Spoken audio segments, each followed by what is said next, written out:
This is Brad Aldrich, and this week's topic is condemnation, which is also known as eminent domain. Condemnation, or eminent domain, is the right of a governmental unit to be able to take private property for a public use, even if the property owner objects. Now, the theory behind this is that a governmental unit would not be able to fulfill its obligation, its responsibility to the public without being able to take private property for public use. The United States Constitution, and also the Michigan's Constitution, under the Fifth Amendment, requires that a governmental unit cannot take private property without just compensation. And just compensation is a legal term and is not limited to fair market value of the property.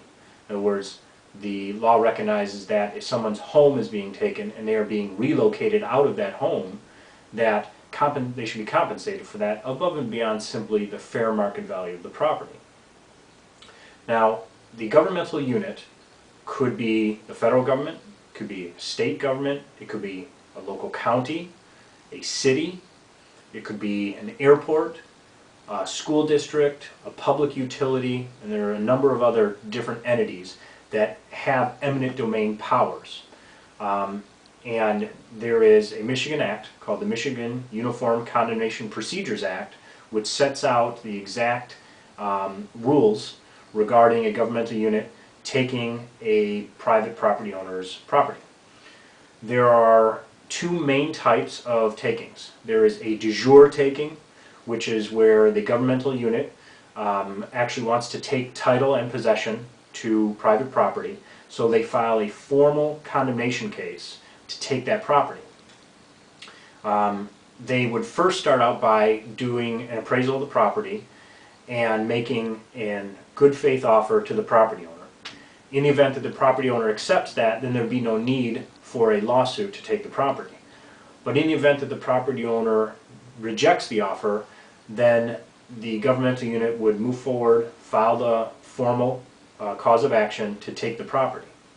Now, the property owner has the right to hire its own attorney and to hire its own appraiser, and they can challenge the necessity of the taking to determine that the property is not needed for public use. Most of the litigation under a de jure taking occurs regarding just compensation. In other words, the governmental unit is typically going to try to get the property for as little as possible, whereas the property owner wants to get as much as possible for just compensation. This is where appraisers come into play, along with legal counsel being able to present the property owner's position as well as possible. And under the Michigan Uniform Condemnation Procedures Act, a property owner is entitled to file a motion with the trial court seeking to have all of their attorney fees reimbursed by the governmental unit. There is also what is called a de facto taking, and this is the second type of condemnation. And there's two types of de facto takings.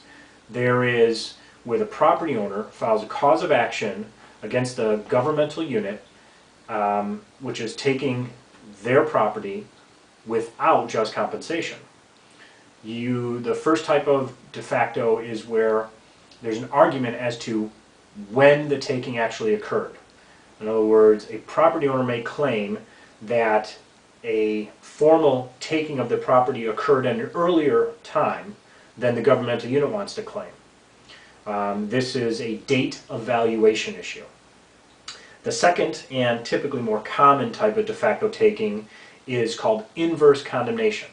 This is where the property owner is claiming that some act or omission by a governmental unit caused a diminution in value of their property, meaning it in fact took a portion of their property. One of the earliest cases in this area was where a governmental unit erected a dam, and this dam caused water to overflow onto a private property owner's property, thus reducing the value and the use of that property. And they argued it was in fact a taking of their property, even though the governmental unit had not filed any type of formal condemnation procedure.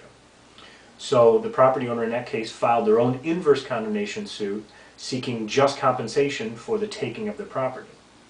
Now, this is one of the rare areas of law where a property owner has the right to retain their own attorney, fight the governmental unit on the necessity of taking, and if they lose, then they get to go forward and can request a jury trial on the issue of just compensation.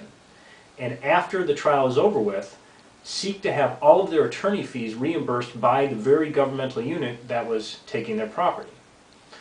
Therefore, it is imperative that a property owner retain an attorney that is experienced in condemnation, eminent domain, and that has experience with trial, whether it's bench or jury. So if you would like more information regarding condemnation or eminent domain, please contact our office or visit our website for a free consultation. Thank you.